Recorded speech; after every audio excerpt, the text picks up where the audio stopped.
Bonjour à tous et bienvenue dans cette interview. Comme vous le savez, tous les mercredis, on va recevoir une personne inspirante, un expert dans un domaine du bien-être, de la spiritualité, pourquoi pas du business. Et aujourd'hui, on reçoit Marina, qui est naturopathe et également prof de yoga. Donc bienvenue à toi, Marina.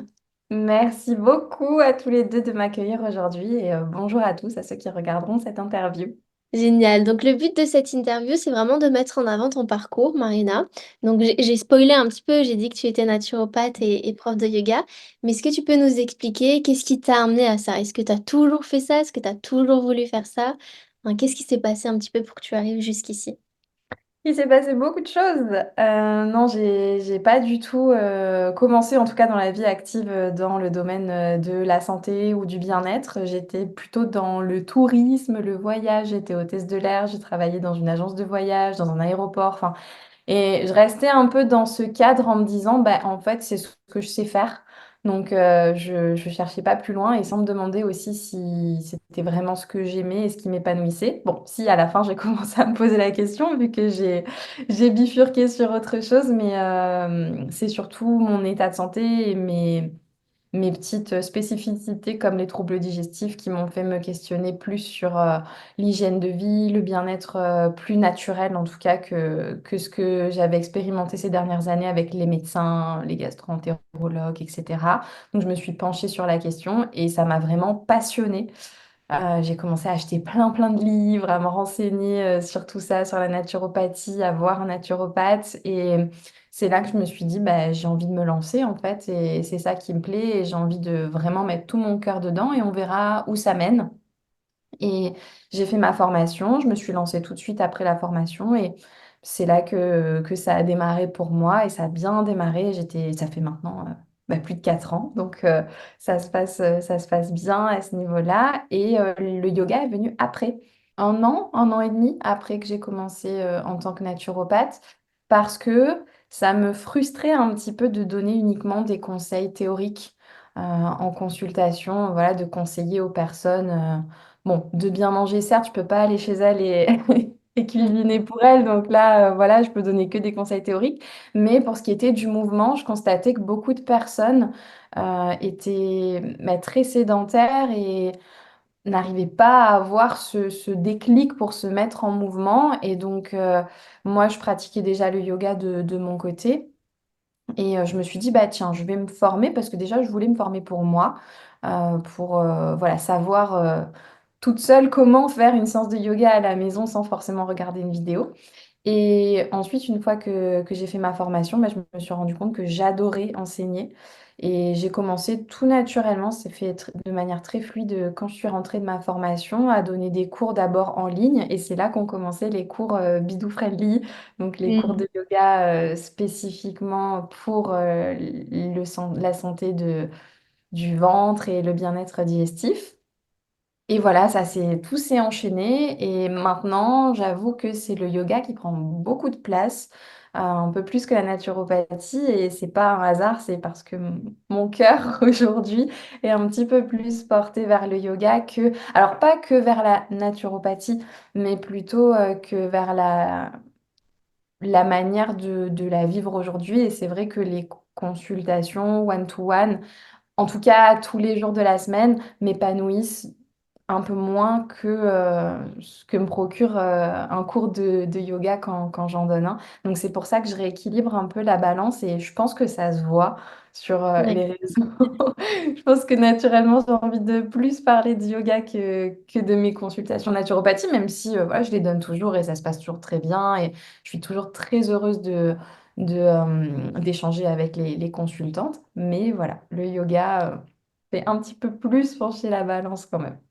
Ah, génial. Merci pour ce parcours. Tu veux dire quelque chose? Ouais, j'aimerais me poser une question, puisque Marina, tu sais, on accompagne des entrepreneurs et tu expliquais ton parcours où tu étais déjà, tu avais un métier, mais tu Mm. étais appelé par autre chose. Ouais. Quel- C'était quoi ton état d'esprit en te disant, mais est-ce que je suis capable de le faire? Est-ce que tu as eu des doutes Ouais. au moment de te lancer? Comment tu as surmonté ça? Alors, c'est une très bonne question parce que là, c'est vrai que je l'ai fait en mode très accéléré, mais ça s'est pas passé en accéléré du tout.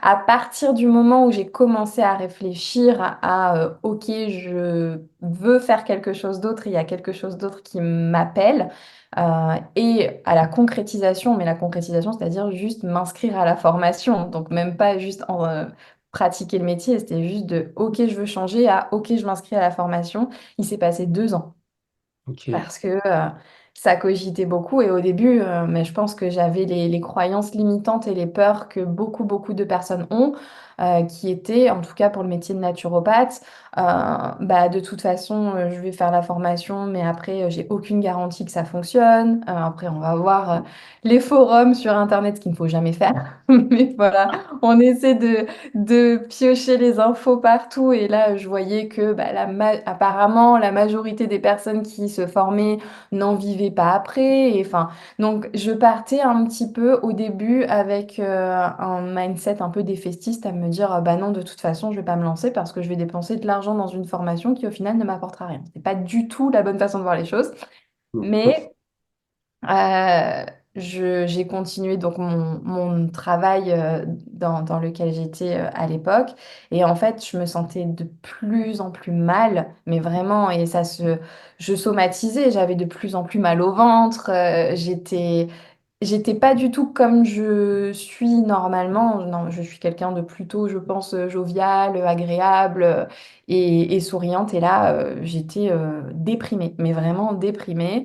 J'allais aller au travail, la boule au ventre. Les jours de repos, j'avais l'impression qu'il fallait que je me repose au maximum et que je me terre un peu dans ma tanière pour recharger au maximum mon énergie, pour retourner à ce travail qui m'épanouissait pas du tout. Et en fait, je suis arrivée à un point de non-retour où je me suis dit, bah, je vais me lancer. Peu importe ce qu'il advienne, dans tous les cas, je vais quand même acquérir des connaissances et des compétences qui me serviront dans ma vie personnelle. Donc, ce sera toujours ça de prix. Et puis, je verrai bien où ça mène. Je fais mon maximum. Je me donne à fond. Et je verrai bien où ça débouche. Mais en tout cas, au moins, je sais que là, même dans la formation, je ferai quelque chose que j'aime et ça me motivera et ça m'inspirera et ça me fera avancer quoi qu'il arrive en direction de quelque part. Je sais pas où encore, mais ça me mènera quelque part. Alors que si je reste à mon Mm. point actuel, je sais très bien que ça me rendra pas heureuse. Et c'est là que ça s'est enclenché et là et tout s'est débloqué à ce moment-là et que ce soit dans ma santé, mon état d'esprit, mon moral et rien de catastrophique ne s'est passé, au contraire. Et maintenant, je remercie en fait ce travail, cette entreprise qui m'a fait me sentir aussi mal. Parce que sans ça, j'aurais pas eu ça a été un tremplin. Sans ça, j'aurais pas eu le déclic qui m'aurait fait passer à l'action. Mm. Super, merci pour l'histoire. Ouais. Ouais, c'est clair, super intéressant. Et moi, je voulais te poser la question justement de la somatisation. Tu disais que tu as beaucoup Mm. somatisé. Est-ce qu'avec le recul aujourd'hui, tu comprends pourquoi tu as eu ces troubles digestifs? Donc, je ne sais pas si tu veux parler de ce que tu as. Et à partir de quel moment, en effet, tu as guéri de ce trouble digestif? Est-ce que tu as compris pourquoi? Hmm. Alors, il y avait plusieurs choses, que ce soit côté émotionnel, mais que ce soit aussi purement hygiène de vie, alimentation. Émotionnel, bah, c'est parce que ouais, j'étais pas à ma place en fait. Et j'étais dans un environnement où je me sentais pas du tout utile et je me souviens tout ce que je faisais dans mes tâches au travail, je me disais mais à quoi je sers en fait d'une manière beaucoup plus globale là dans cette vie, dans ce monde, mon passage sur Terre là, je sers qu'à ça en fait et ça me frustrait tellement et je sais que je gardais tout ça en moi et c'est ça qui faisait que j'avais cette boule au ventre. Voilà, bon, les troubles digestifs, on les connaît tous, hein, c'est douleur, ballonnement. Bon, moi, c'était transit un peu ralenti, mais c'est parce que justement, je gardais tellement tout que voilà, rien ne sortait, et concrètement et émotionnellement. Et il y avait aussi le fait que je m'alimentais pas comme j'aurais dû. Alors je pensais que je m'alimentais bien, mais en fait on est tous différents, on est tous uniques. Et ce que je faisais, c'était pas propre à mon corps, à ma santé. santé. Et donc, je faisais des choses en pensant bien faire. Et au final, en creusant et en voyant un naturopathe, je me suis rendu compte que c'était pas du tout ce qu'il fallait faire. Donc, en changeant aussi ces choses-là, côté alimentaire, ça s'est amélioré. Mais les changements alimentaires, ont aidé, certes. Mais si j'avais pas eu ce changement à 360 au niveau du pro et que j'étais restée un peu coincée dans ma vie, ça, les troubles digestifs auraient perduré, ça, j'en suis certaine. Hmm. Et aujourd'hui, justement, ça fait 4 ans que tu fais des séances de naturo. Pour ceux Ouais. qui ne savent pas, je t'ai vu évoluer, puisque du coup, on a Mm. commencé au Ah début. oui, je m'en C'est vrai souviens. c'est vrai qu'à chaque fois, je me dis, waouh, ça fait 4 ans qu'elle fait des séances de naturo. Moi, j'ai fait ça pendant quelques mois et après, j'en pouvais plus. Mais la question que je voulais te demander, c'est avec toute ton expérience, est-ce que tu peux te rendre compte, les personnes qui ont des problématiques digestives ou autres, est-ce que tu peux te rendre compte des problèmes émotionnels ou plus liés à justement l'intérieur, tu vois, plutôt que l'hygiène de vie? Est-ce que tu as pu te rendre compte de ça ou pas forcément? Ouais, totalement. Totalement. Il y a plusieurs cas de figure. Il y a beaucoup de personnes qui ont des troubles digestifs et qui sont liés plutôt à des traumas, que ce soit dans l'enfance ou que ce soit voilà, des choses assez lourdes qui se sont passées dans leur vie et qui leur pèsent toujours. Il y a des personnes aussi, et c'est vraiment le propre des personnes qui ont des troubles digestifs, c'est des personnes qui ont du mal à se poser, qui sont toujours dans le go, go, go, qui ont l'impression que si elles s'arrêtent, elles ratent quelque chose ou qu'il faut absolument être actif pour être utile ou être proactif justement. Et donc, que ce soit au travail ou même sur leur jour de repos, bah, elles doivent toujours avoir quelque chose dans leur agenda de prévu, sinon elles se sentent pas légitimes, quoi. Et ça, c'est très souvent des personnes qui ont des troubles digestifs. Bah, forcément, la digestion, c'est un peu le reflet aussi de la vie qu'on mène. Et si on s'arrête jamais, bah, le système digestif, il est aussi épuisé et il n'a pas suffisamment ce temps de repos pour pouvoir se régénérer, fonctionner correctement, bien digérer. Donc ça, c'est vraiment quelque chose, c'est un gros point commun que j'ai constaté entre tous mes consultants. Et, et c'est drôle parce qu'on pourrait croire que des personnes qui ont des troubles digestifs, bon ben voilà, elles vont mal manger. Et ben c'est tout l'inverse en fait. Moi, quasiment 90% des personnes que j'ai en consultation ont sur le papier une alimentation ben, très correcte. Et on voit donc que c'est pas l'alimentation le gros point noir en fait. Et c'est plutôt l'hygiène de vie à côté, le niveau de stress. Ça aussi, c'est les personnes très stressées, très anxieuses. C'est plus ça qui joue dans la balance que une alimentation déséquilibrée. Hmm. Est-ce que ça contribue aussi au fait que tu aies voulu te former au yoga? Totalement.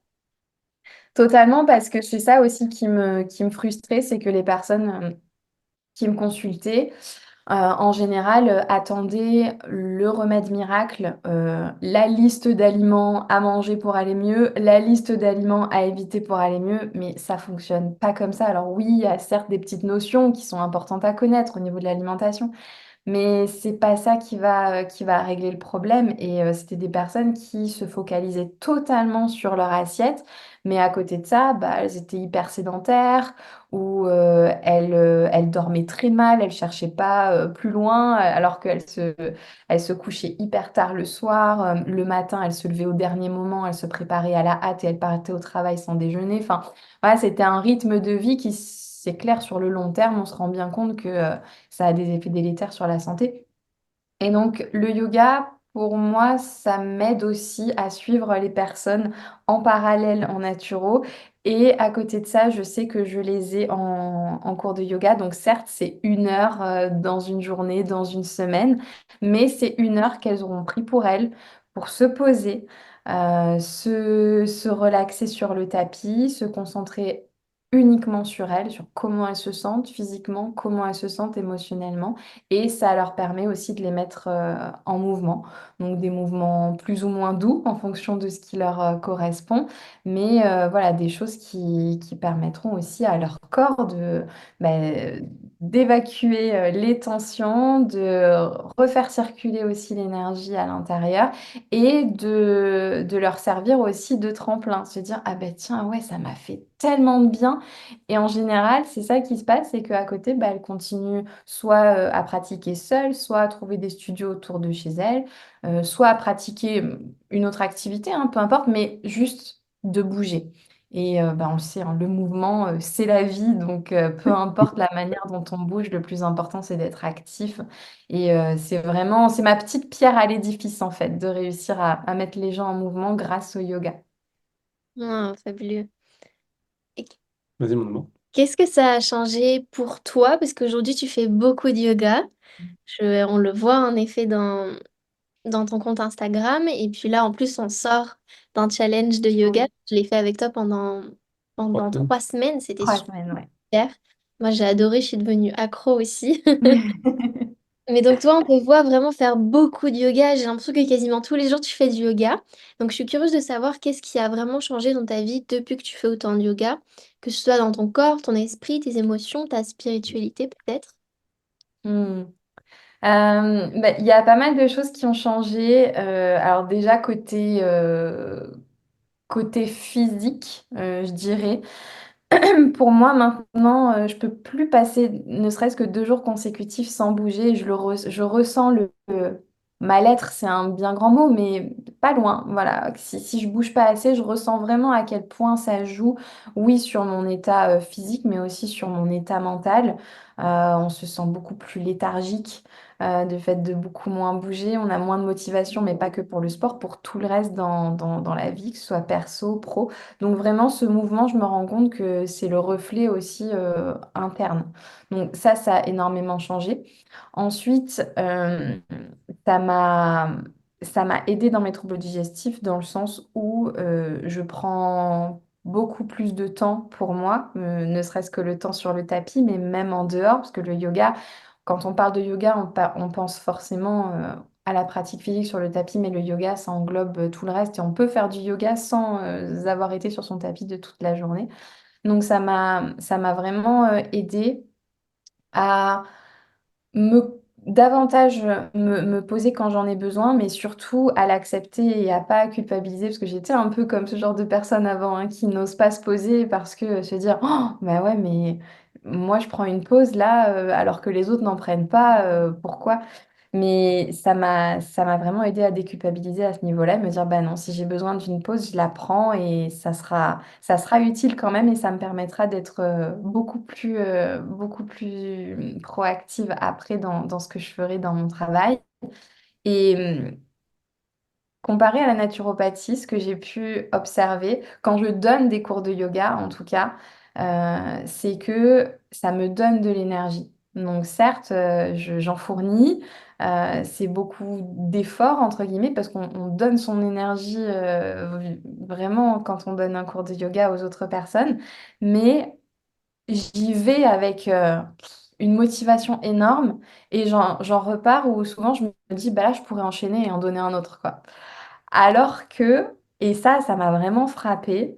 J'espère qu'il n'y aura pas trop de mes consultantes en naturopathie qui regarderont cette interview. Mais après, c'est juste un constat et ça ne veut pas dire que c'est négatif ou positif, mais une consultation de naturopathie, elle peut durer moins longtemps qu'un cours de yoga, mais elle va me vider de mon énergie, mais totalement, totalement. Et Mm. je peux plus enchaîner, en tout cas, les consultations comme je le faisais peut-être la première ou la deuxième année.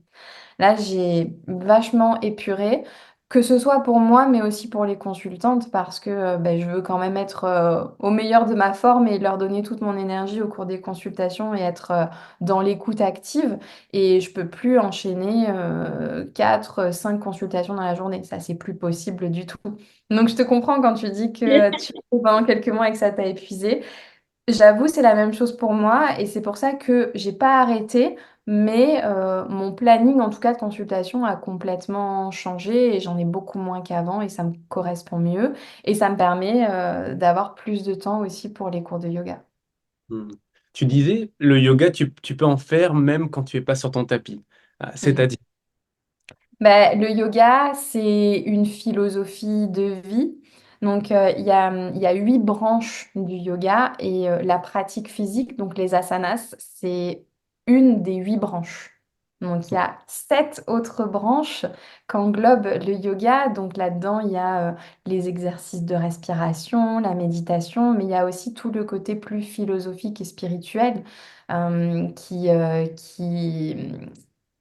est lié à la morale, aux principes. Donc, ne pas blesser, ne pas heurter, être toujours dans la bienveillance, dans le partage, toutes ces choses-là. Donc, en fait, à partir du moment où tu as passé une journée où tu as été respectueux de tes émotions, que tu t'es écouté sans jugement, que tu as été bienveillant envers les autres, que tu t'es bien nourri, que tu as nourri ton corps, vraiment, mais nourrir du verbe nourrir, quoi, que tu lui as apporté vraiment ce dont il a besoin pour bien fonctionner, pour être en bonne santé. Bah, tout ça, en fait, tu peux dire que tu as pratiqué le yoga parce que tu as œuvré en faveur de ta santé physique, de ta santé morale, en faveur aussi de la communauté dans laquelle tu es. Donc tout ça, c'est du yoga. Et c'est ça que beaucoup de personnes ne comprennent pas forcément en se disant bah, j'ai fait du yoga aujourd'hui. Alors oui, certes, tu as fait du yoga, mais si après, enfin sur ton tapis, tu as pratiqué, mais si après à côté de ça, bon, c'est vraiment des exemples là on the spot, hein, mais ça veut pas dire que je connais des personnes qui agissent comme ça, mais si à côté de ça, tu as été irrespectueux dans le métro, si tu as été mal poli avec le serveur qui t'a servi au restaurant, enfin tout ça, bah, en fait, oui, t'as eu beau faire une roue ou une chandelle sur ton tapis le matin, mais c'est pas ça qui fait que l'esprit du yoga est compris. Voilà, donc, c'est tout un, une philosophie de vie. Et, et c'est pour ça que moi, j'adore voyager et j'adore aller dans ces cultures où c'est vraiment ancré dans leur, ouais, dans leur façon de vivre, le fait d'être aussi bienveillant, aussi respectueux envers soi, envers les autres, envers la nature, envers les animaux. C'est, pour moi, c'est très important. Et le fait de se retrouver entouré de personnes qui ont les mêmes valeurs, ça fait un bien fou. Et c'est pour ça que bah, aujourd'hui, voilà, j'ai un petit cercle autour de moi qui a les mêmes valeurs. Et quand on se retrouve, bah, c'est juste naturel et ça fait du bien. C'est ça qui nourrit l'âme aussi. Ah, merci, c'est super inspirant. C'est vrai qu'on parle peu du yoga au sens large, au terme de philosophie. Et toi, dans tes cours de yoga, je trouve que tu l'emmènes vraiment. Tu vois, j'ai déjà fait des cours de yoga avec d'autres personnes, mais c'est vrai que, tu vois, dans les tiens, tu as toujours quelques minutes au début où tu parles, tu inspires, tu vois, tu donnes vraiment cette relaxation en inspirant avec tes mots. Et à la fin, c'est pareil. Et c'est vrai que je trouve que dans tes cours de yoga sur le tapis, tu ramènes vraiment cette philosophie, cette compréhension, ce calme. Donc c'est génial. Et je voulais te dire que c'est certainement, tu vois, ta zone de génie. Hier, j'ai donné un cours dans notre école de coaching et on parlait de la zone de génie. C'est vrai que quand on est entrepreneur, on commence et en fait, on aime tout faire, on adore, on est hyper stimulé. Tout ce qu'on fait, ça nous donne énormément d'énergie. Et au fil du temps, on se met à faire des choses que, en fait, on n'aime pas. Et des choses qu'on faisait avant qu'on aimait qu'aujourd'hui on n'aime pas. Et on se remet pas, tu vois, sur notre feuille à se dire, OK, qu'est-ce qui est vraiment ma zone de génie? Qu'est-ce qui me donne de l'énergie? Où est-ce que je suis douée? Donc, je trouve que c'est super intéressant qu'aujourd'hui tu pivotes tout doucement parce que de cette Mm. manière, tu vois, tu vas suivre vraiment cette zone de génie où tu as de l'énergie, où tu aimes ce que tu fais, où ça rayonne. Parce que sinon, c'est là où après on finit dans des burn-out, des trucs comme ça, tu vois. Bah, c'est ça. C'est ça, et ça me touche trop que tu me dis ça, et ça me fait extrêmement plaisir. En fait, ça me fait réaliser plein de choses. En fait, c'est ça. C'est exactement ça, parce que c'est ce que je disais encore à mon copain il y a quelques jours. Je lui disais, tu vois, je pourrais vraiment passer des journées à réfléchir à qu'est-ce que je pourrais encore faire en termes de challenge, de yoga, comment je pourrais organiser mes cours. Je pourrais passer des journées à prévoir des cours. Ensuite, le fait d'y aller, ça ne me demande aucun effort. Même cet été, j'ai fait des heures de route, 1 heure, 1 h 30 pour aller donner 1 heure de cours dans un hôtel ou dans des maisons en particulier. Mais j'y allais, mais volontiers, et je restais là-bas, je faisais du rab parce que à la fin, je parle toujours avec les gens et du coup, je restais 2 heures au lieu d'une. Enfin, mais c'était fluide. Et je lui disais, mais c'est bizarre parce que là, je pourrais faire ça pendant des heures. Et par contre, si j'ai une heure de consultation en naturo, mais même avant la consultation, je vais, je vais le faire et je suis toujours très heureuse de discuter avec les gens. Mais voilà, si je pouvais faire autre chose, bah, du yoga par exemple, si je pouvais faire autre chose, ça me remplirait plus. Et en fait, bah, c'est exactement ce que tu dis, c'est la zone de génie où tu fais les choses de manière tellement naturelle, ça te demande tellement aucun effort que, bah ouais, bah c'est ça. Bon, bah voilà, j'aurais réalisé quelque chose aujourd'hui et ça permet d'orienter encore plus les projets futurs aussi. Et du coup, ça serait quand la transition entre la naturo et le yoga? Quand est-ce que tu te vois quitter la naturo complètement pour te mettre à fond au yoga? Bah écoute, je me suis posé la question. Et j'ai pas encore la réponse.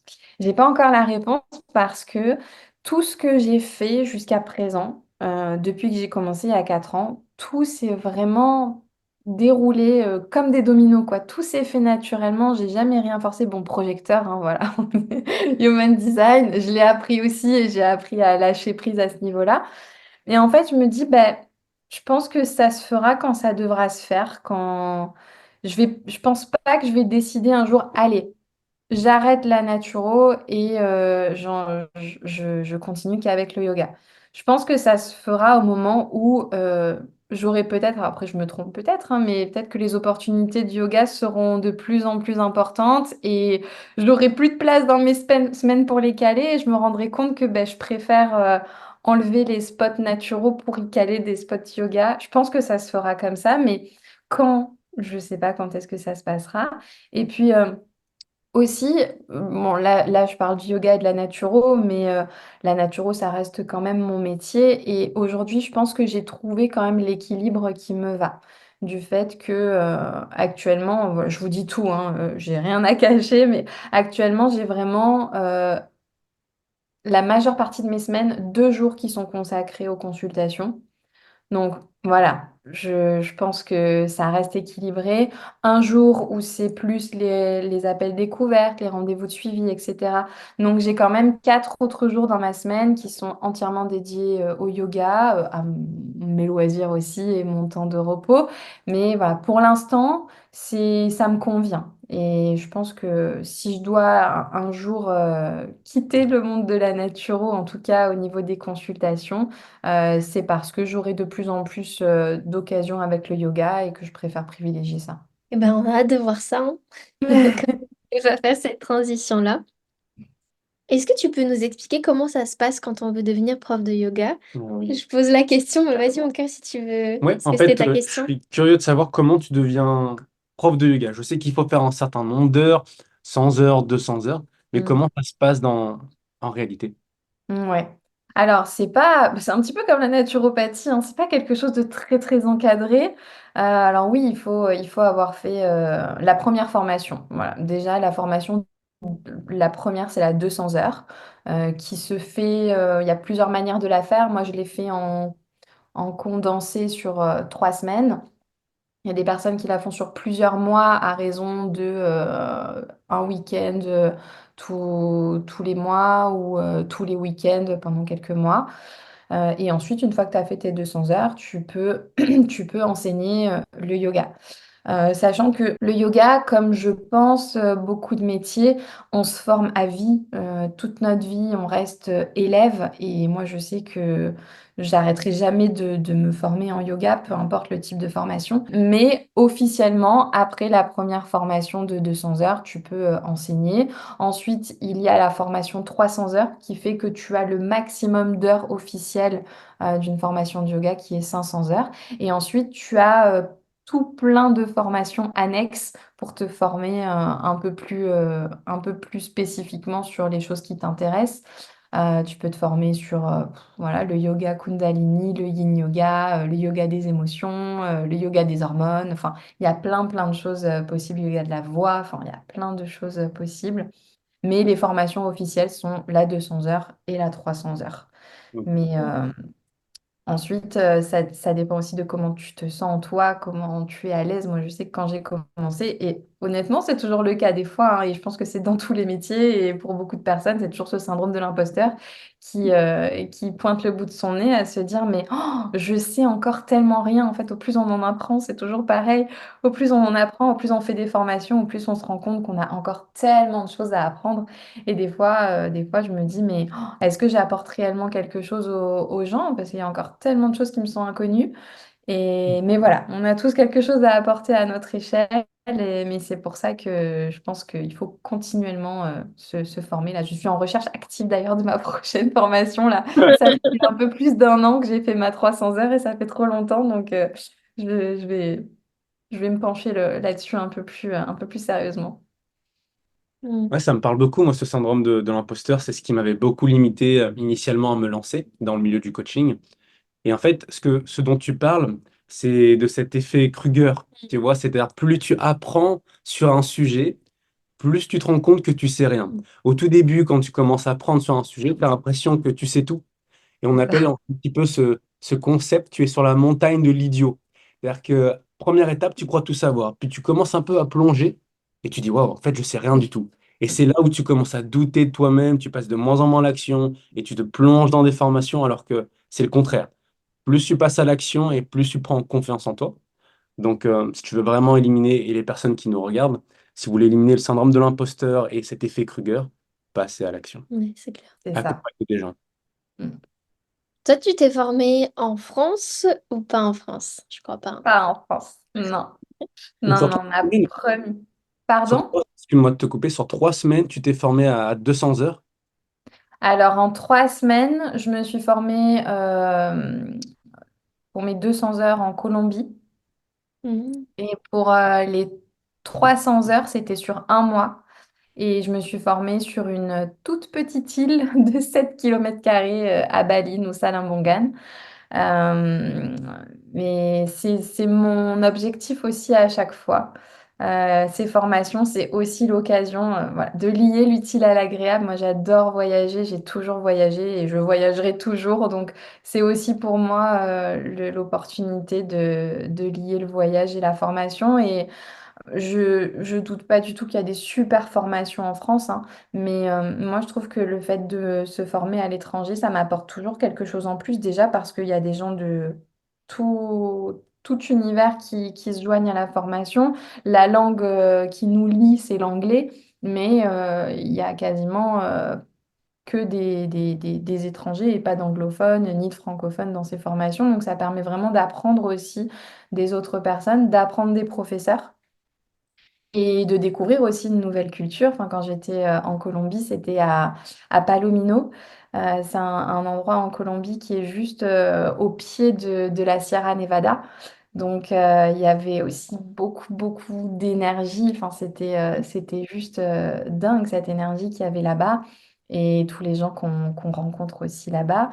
Nous, Salim-Bongan, c'était pareil. Les Balinés, voilà, on va pas en parler 300 ans, mais les Balinés sont tellement gentils et accueillants et bienveillants. Enfin, c'était un petit cocon là-bas pendant ma formation. Donc, ouais. Donc, des fois, on me demande conseil, qu'est-ce que tu conseillerais comme formation en France? En fait, je peux pas conseiller parce que tant que je l'ai pas fait, je peux pas avoir d'avis dessus. Et je sais que pas tout le monde n'est enclin à faire autant de trajets. Et puis voilà, il faut aussi pouvoir. Moi, c'est ma chance aussi. Et je l'ai créée, cette chance, mais je profite vraiment à 100% de mon activité qui me permet de faire ces pauses quand j'en ai envie. Voilà, j'ai envie de partir 3 semaines pour me former, un mois pour me former. Ben, je me suis créé la vie aussi aujourd'hui qui me permet de faire ça. Donc, j'en profite au maximum.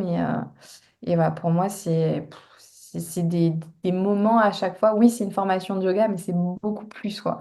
En l'espace de quelques semaines, ça shift complètement à l'intérieur et ça fait poser beaucoup, beaucoup de questions, remettre beaucoup de choses en question et c'est toujours magique ces moments.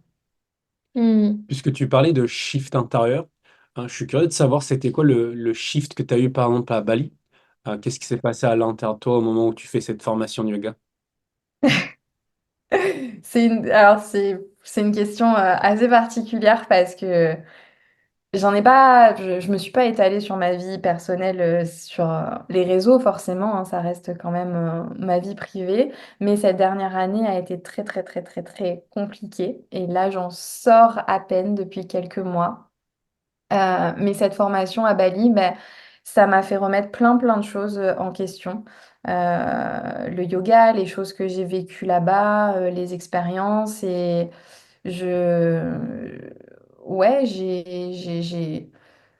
je me suis demandé si ce que ma vie actuelle m'apportait était ce qui me correspondait le plus. Et donc, j'ai remis beaucoup de choses en question. J'ai testé des choses, j'ai expérimenté. Ça a été des gros ascenseurs émotionnels cette année, des passages à l'action qui ont permis aussi de mettre en lumière voilà, ce qui me correspondait vraiment et ce qui fait que j'en suis là aujourd'hui.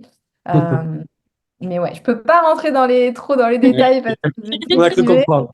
Mais voilà, et en fait, je pense que ça m'a énormément aidée. Alors même si je ne veux pas revivre ce que j'ai vécu cette année côté émotionnel, mais je me dis que ça m'a permis d'avancer vraiment plutôt que de rester, parce que je me rends compte que j'étais un peu stuck, un peu coincée à certains niveaux de ma vie ces dernières années et je m'en rendais même pas compte. Et là, ça m'a permis de me positionner, me dire, OK, là, voilà, j'ai compris, j'ai fait le tri. Mais voilà, et sans ça, bah, sans cette formation, sans ce déplacement, je ne sais pas trop quelle direction j'aurais pris. Donc, euh, donc voilà, voyager, la morale de l'histoire, il faut voyager. Hmm. Je t'ai convaincu là. Ouais, c'est clair. Et puis en plus, tu as parlé de la Colombie. Il faut savoir que Fabien Oui. a très envie d'aller en Colombie. Donc, t'as été un Ah, bon c'est vrai, vous n'y êtes jamais allé? Jamais. jamais. Oh, c'est le coup de cœur de ma vie, la Colombie. Ah, Donc, Oh. pourquoi ça te ah donne? ouais, vraiment. Pourtant, j'ai beaucoup voyagé. J'étais hôtesse de l'air, du coup, j'ai vu pas mal d'endroits. Et la Colombie, vraiment, incroyable. Incroyable. Donc, je Pourquoi peux tu que. dirais que c'est un coup de cœur pour toi, la Colombie? Déjà, côté richesse du pays, c'est incroyable le fait de bouger, de passer d'une ville à l'autre et tu changes complètement d'ambiance, d'environnement. C'est un pays tellement, tellement riche. Les Colombiens sont tellement accueillants, très gentils. Alors, il y a tous ces clichés sur la Colombie, forcément, hein. Alors, moi, avant de partir, les gens à qui je disais je vais en Colombie, oh, mais pourquoi tu vas en Colombie, t'as pas peur? Non, mais en fait, je pense qu'on est enfin, c'est même pas je pense, c'est sûr, on est plus dans l'insécurité dans une ville en France que en Colombie, Hmm. clairement. Et vraiment, ouais, il y a une énergie dans ce pays. Alors, j'ai pas, je vais y retourner, mais j'ai pas encore fait trop le côté Amazonie, et c'est ça aussi que je veux un peu explorer la prochaine fois. Mais voilà, ne serait-ce que l'intérieur des terres, là où il y a toutes les plantations de café, les vieux petits villages. Enfin, c'est tellement beau et les Colombiens sont très heureux aussi de faire partager leur culture. Et voilà, le pays a une histoire très forte. Et non, c'est vraiment incroyable comme pays et vous allez, je suis certaine, vous régaler si vous y allez. Est-ce qu'il y a un voyage, comme tu as beaucoup voyagé, enfin un pays du coup qui t'a beaucoup marqué Hmm. pour plein de raisons? Enfin, quel À est part la Colombie, du coup. voilà, à part la Colombie, Ouais. quel pays à laquelle tu penses là qui t'a marqué? Bah, c'est difficile parce que, enfin, c'est difficile et pas difficile parce qu'au final, j'ai beaucoup voyagé et je me suis rendu compte que il n'y a pas énormément d'endroits où je me dis, ah, j'aimerais tellement y retourner. Il y en a que quelques-uns. Donc, la Colombie, l'Australie. C'est complètement différent, mais l'Australie, je me rappelle la première fois où je suis arrivée en Australie. je me suis dit, waouh, on s'y sent bien. Juste le fait de poser les pieds sur la terre australienne, c'est une atmosphère où je me dis, on doit bien vivre ici. On doit s'y sentir bien. Donc voilà, je me suis toujours dit ça sur l'Australie. Ensuite, bon, moi, c'est l'Asie, hein. J'adore l'Asie. Donc tout ce qui est Thaïlande, Bali, alors pas forcément tous les coins de ces pays-là, mais certaines villes, certaines régions. Euh, Est-ce qu'il y a un autre pays aussi? J'ai beaucoup aimé le Vietnam. Mais voilà, après, il y a toujours des points positifs et des points négatifs à ces pays. Voilà, après, tout ce qui est environnement et aussi cause animalière, il y a de plus en plus de choses qui Mm. me chagrinent. Mais voilà, c'est vrai que c'est des pays qui m'ont beaucoup apporté. Et sinon, aucun rapport, mais j'adore les États-Unis. Voilà. Ah, aucun Vraiment, rapport, complètement, c'est ouais. pas le même mood, mais ce côté aussi, c'est un peu comme alors, pas totalement de la même manière. En Australie, c'est plutôt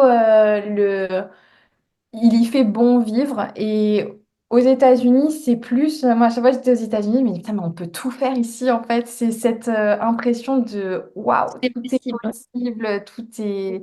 Je sais pas, je me sens toujours. Ouais, pleine d'énergie aux États-Unis. Donc voilà, c'est rien à voir pour des raisons totalement différentes, mais ouais, je dirais que c'est ces pays-là. Génial. Est-ce que ça t'a donné envie, du coup, de vivre à l'étranger, tous ces voyages, ou t'es bien encore? Complètement, complètement. Alors j'ai déjà vécu à l'étranger.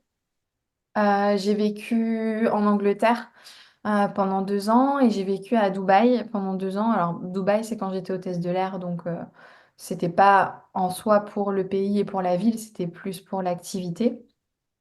Mais oui, j'aimerais beaucoup. Bon, mon compagnon le sait, alors je sais pas si on bougera un jour ou pas. Mais oui, alors aujourd'hui, j'ai trouvé mon équilibre aussi entre les voyages et le fait de revenir à mon cocon. Donc ça me convient. Mais ouais, si un jour je devais vivre à l'étranger, ce serait dans un de ces pays-là. Ouais, Fabuleux. Et c'est vrai que c'est important, nous, on a remarqué d'avoir son cocon, justement. On oui. adore voyager aussi. Mais au bout d'un moment, tu sais, ça me fait penser à la musique d'Orelsan, quand on a fait le tour du monde, tout ce qu'on a envie, c'est Ouais, de rentrer à la maison. être à la maison, c'est tellement ça. Enfin, moi, je sais que ça me fait beaucoup ça. Et tu vois, quand je suis à la maison, donc je me sens bien. Et au bout d'un moment, je me Mais dis, déjà, c'est putain, où la j'ai trop maison pour envie. toi? À la maison, du coup, c'est là, tu vois, en ce moment pour nous. Enfin, c'est pas très clair pour nous. Mais bon, la Bulgarie pour l'instant. Et tu vois, paradoxalement, c'est que quand on est là plusieurs mois, au bout d'un moment, je me dis, punaise, j'en ai marre, j'ai envie de partir. Oui, c'est Et quand ça. je pars, j'ai envie de revenir. Donc, je C'est comprends cette ça. question Ouais. d'équilibre. C'est pour ça que c'est important de trouver cet équilibre. Ouais. Et c'est un petit peu là où je me suis perdue cette année. C'est que j'aime tellement voyager et des fois on a tendance à l'idéaliser aussi. Comme tu Ouais. dis, quand tu restes trop longtemps à un même endroit, tout ce dont tu rêves, c'est ah, j'ai trop envie de partir, trop envie de partir. Oui, mais voilà, une fois que tu es parti, que tu as fait ton petit bout de chemin, ta petite expérience, bah, tu es bien content de rentrer aussi. Donc c'est cet équilibre-là qu'il faut trouver. Et avant, je me posais la question, tu vois, est-ce que je pourrais être digital nomade? C'était un peu idéalisé dans mon esprit. Waouh, c'est trop bien, tu pars avec ton sac, tu as juste ton ordinateur. Oui, certes, mais en fait, je pense que je serais une digital nomade sédentaire. Je pense que je partirais d'un point A à un point B. Et comme j'ai fait l'année dernière, en fait, quand je suis partie à Bali pendant 2 mois, j'étais tellement bien là où j'étais que pendant 2 mois, je suis restée au même endroit. Donc, je profitais de ce que le pays, la ville, l'environnement avaient à m'offrir, mais j'avais pas envie de bouger. Parce que je m'étais refait mon petit cocon à cet endroit et je m'étais recréé mes habitudes. J'avais mes petits cafés, mes petits restaurants où j'adorais aller, mon studio de yoga, ma salle de sport, mon environnement où j'allais me balader. Et en fait, bah, c'est de ça qu'on a besoin, c'est cet ancrage. Parce que je pense qu'au bout d'un moment, à bouger, ou alors bouger, mais se limiter dans le temps, se dire, OK, on fait ça, mais voilà, on part faire un tour du monde, un tour d'Asie, un tour de je sais pas où pendant 6 mois, pendant un an, mais on sait que c'est temporaire. Donc on sait aussi qu'on on a envie de le vivre au maximum, qu'on veut en profiter à fond parce que dans X temps, bah, on retrouvera notre cocon et notre point d'ancrage. Mais moi, je salue les personnes qui font ça sur le long terme parce que je me dis au bout d'un moment, ça doit être épuisant pour le Et puis, système nerveux et le fait de jamais avoir bah, ce sentiment de rentrer chez toi, là où il y a bah, tes affaires, tes petites choses, c'est bête, mais au final, c'est tellement important. Et tu vois, je suis contente d'avoir réalisé ça cette année. ah, Ça fait génial. du bien de me dire, ouais, mais en fait, c'est ça dont j'ai besoin. Et ça veut pas dire que je voyagerai plus, ça veut pas dire que je vais plus partir ou autre, mais je sais que partir, oui, mais rentrer, je serais contente aussi de rentrer et de retrouver ben, ta cuisine, ton placard, tes petites choses. C'est bête, mais c'est trop Ouais, c'est un important. compromis, ouais. Ouais, C'est un bon compromis. c'est un peu ce qu'on a réalisé cette année aussi, hein. Ouais, Ouais, parce que comme toi, on idéalisait un peu ce nomade digital life, ouais, ce laptop life, en fait. C'est tu bouges, tu ouais, es en train de bosser. Et puis nous, enfin, moi, je suis un peu comme toi. C'est-à-dire que quand je suis arrivé à Bali, bah, j'avais mes habitudes et c'est là où je me sentais bien. Mm. Et en fait, ouais, j'avais envie de découvrir l'île, de faire des sorties, des balades, des machins, mais plus rester dans mon cadre. Ok, j'ai mon business, j'ai mon sport, j'ai mes c'est smoothies, ça. mes jus frais, mon restaurant. Oh Enfin, là j'adore. là. Bali, c'était mon kiff. Et tu as déjà fait la Réunion, Marina? Ou tu aimerais bien Ben faire la... non, non, non, jamais. Et je sais qu'il faut. Alors, est-ce que tu es déjà allé en Corse? Non, Non, jamais. Non, moi parce j'adore. que beaucoup de personnes, alors à une échelle différente, hein, mais beaucoup de personnes me disent que la Corse et la Réunion, ben, dans le sens où tu as les plages, tu as la montagne, alors on n'a pas de volcan, mais voilà, donc je me dis peut-être qu'en allant à la Réunion, je retrouverai beaucoup de spécificités de la Corse. À voir, mais il faut que j'y aille. C'est une culture différente. Moi, j'adorerais aller en Corse parce que mon grand-père, il allait souvent en Corse et à chaque fois qu'il revenait de ses vacances, il me disait c'est trop bien la Corse et tout. Donc, j'aimerais beaucoup visiter la Corse. Mais pour avoir fait la Réunion, c'est vraiment, t'as plus l'impression d'être en France, ça parle français, mais c'est une autre culture, quoi, tu vois. Ouais, Déjà, les paysages, c'est complètement dépaysant par rapport à la ouais, métropole de ce que nous, on connaît vraiment oui, métropole. Mais c'est aussi, tu vois, la culture, les gens, ça rigole, ça parle fort, ça danse, tu vois, enfin, c'est vraiment une C'est culture hyper vivant. vivante, ouais. C'est hyper vivant. Bah, d'ailleurs, Marina, si tu ouais. veux venir en décembre, on a encore 3 places. Donc, Ouais. tu es la D'accord, ok. bienvenue pour venir à La Réunion. Ouais. Ah, c'est Ok. clair. Bah, en décembre, ça va être un peu juste parce que je rentre de Bali aux alentours du 15. Ah oui. Ah oui. Donc, ouais, donc ça va être un peu juste. Mais je garde en tête que voilà, il y a possiblement dans le futur d'autres événements qui se passeront à La Réunion. Carrément, ouais. Donc, Mm. on a un petit jeu, Marina, qui s'appelle First Thing First. Donc, First, first. la première chose qui te vient à l'esprit, on va te donner une liste de mots et tu pourras nous répondre soit par un mot ou soit par une phrase. D'accord, donc qui Je te le dis correspond à ce que tu me dis. Ce qui, exactement. première Et chose qui me vient à l'esprit. Ok. la seule règle, c'est que tu n'as pas le droit de te répéter. D'accord. Ok. Ça Je va être commence. dur, ça. Yoga. Quoi ça te fait penser au yoga? Liberté. L'amour. Maison. Le C'est voyage. Liberté aussi? Ah Non. non. Bon. Épanouissement. la spiritualité. Un overdose, c'est la première chose qui me vient en tête. Ouais. Pourquoi overdose? Parce que je remets beaucoup de choses en question aussi par rapport à la spiritualité ces derniers temps. Ça a été quoi ta plus grande remise en question par rapport à la spiritualité? Ou qu'est-ce que tu remets en question en ce moment dans ta Bah, spiritualité? ce que je remets en question, c'est toujours le plus. Plus, plus, plus, plus. On voit trop maintenant, je trouve. Et en fait, je suis passée par là aussi à un moment donné, et je pense que c'est ça qui m'a un petit peu perdue, c'est toujours travailler sur soi. Il faut que tu travailles sur toi, il faut que tu... Mais en fait, au bout d'un moment, on s'arrête quand, et on se pose quand, et on profite quand un peu de notre vie aussi.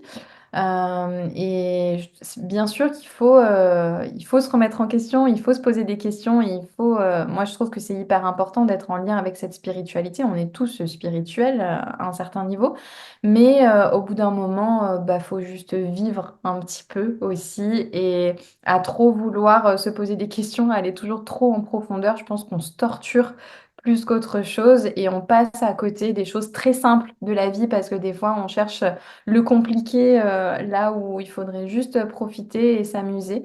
Donc je suis revenue un petit peu aux choses euh, plus, plus simples, tu vois, dans la vie de tous les jours, voilà, sans forcément me poser 10 000 questions. Bon, je suis toujours la fille qui tire des cartes d'oracle et qui voit des signes un peu partout dans les nuages, mais voilà, je suis redescendue un petit peu et maintenant je fais un gros tri de ce que je lis, de ce que je vois, que ce soit dans les livres, sur les réseaux. J'ai beaucoup moins envie, tu vois, naturellement d'aller lire des livres de spiritualité, alors qu'avant, j'en étais limite accro. Je voulais toujours lire des choses qui m'apprenaient quelque chose, qui me faisaient réfléchir.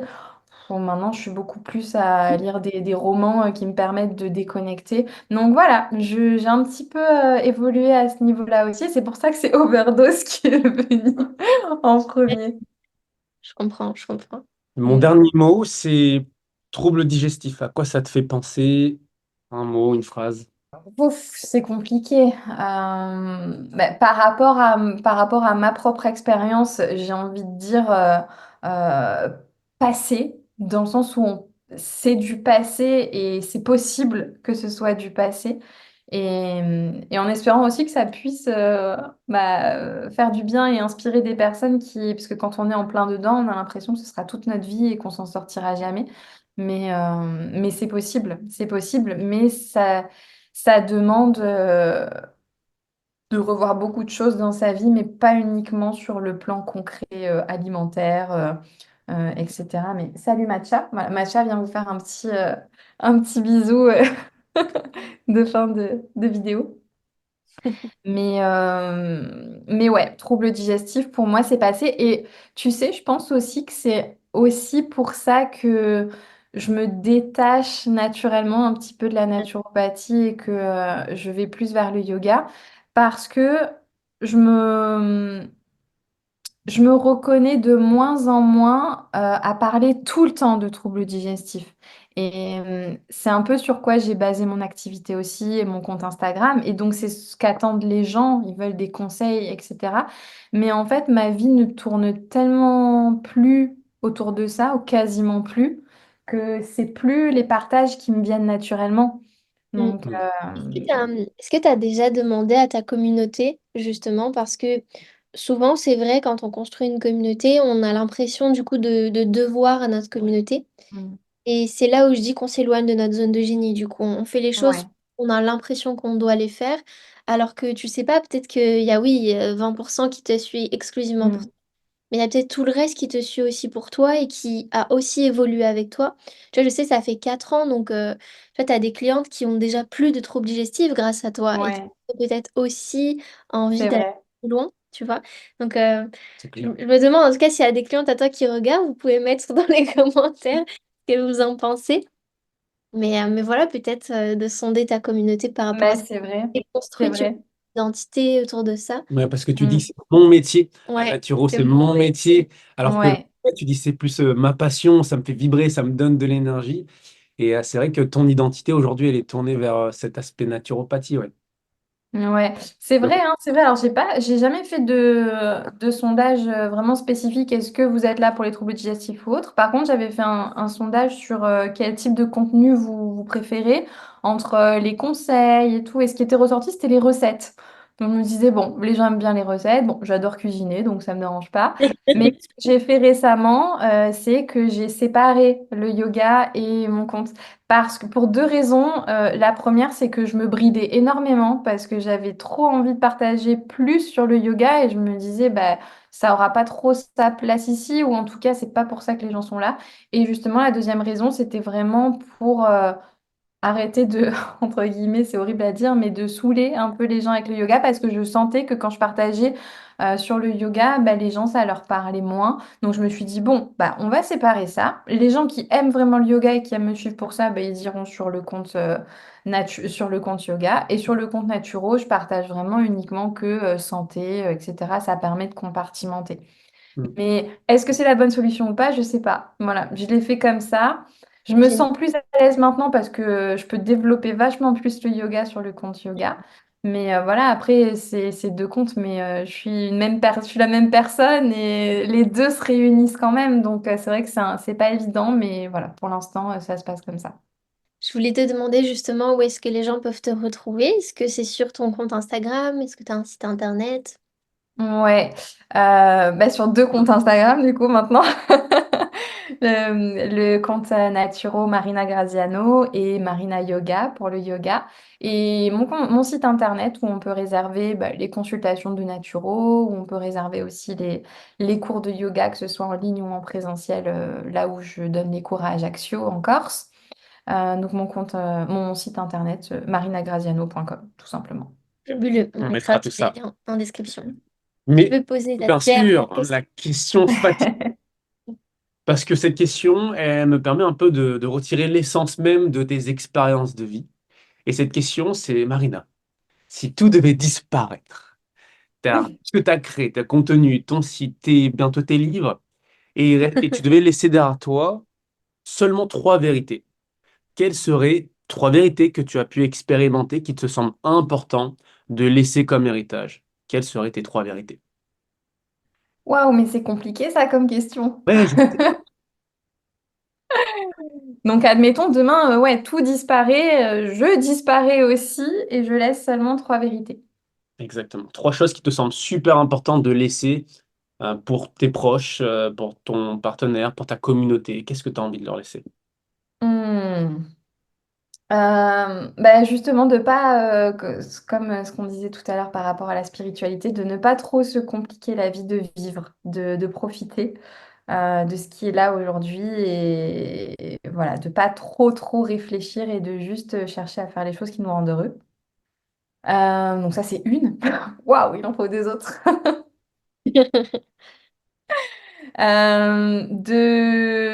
De toujours se souvenir de ses priorités. Je vois beaucoup de personnes qui consacrent toute leur vie à des choses, mais bah, par exemple à leur travail peut-être qui ne les épanouit pas ou autre, et passent à côté de leur famille, de leurs amis, des activités qui leur font vraiment du bien. Donc voilà, se rappeler toujours de ses priorités et de se consacrer aux choses qui nous nourrissent vraiment. La troisième. La troisième, bah, de penser à soi en fait aussi. De penser aux priorités, mais de se mettre en priorité. On peut aussi passer toute une vie à vouloir servir les autres, vouloir plaire aux autres aussi, vouloir toujours être apprécié. Non, en fait, juste faire les choses pour soi, dans le respect forcément des autres, mais voilà, faire les choses pour soi parce que dans la finalité, bah, si on ne fait pas les choses pour soi, à quoi bon? Donc faire ce qui nous épanouit et ce qui nous inspire. Génial, merci beaucoup pour ces trois pépites, trois vérités. Donc, vivre au lieu de tout vouloir comprendre. Souviens-toi de ta priorité et de se concentrer sur les choses qui nous nourrissent. Et pour Mm. terminer, penser à soi, se mettre en priorité. Et merci beaucoup pour ces trois Super vérités. inspirant. Ouais.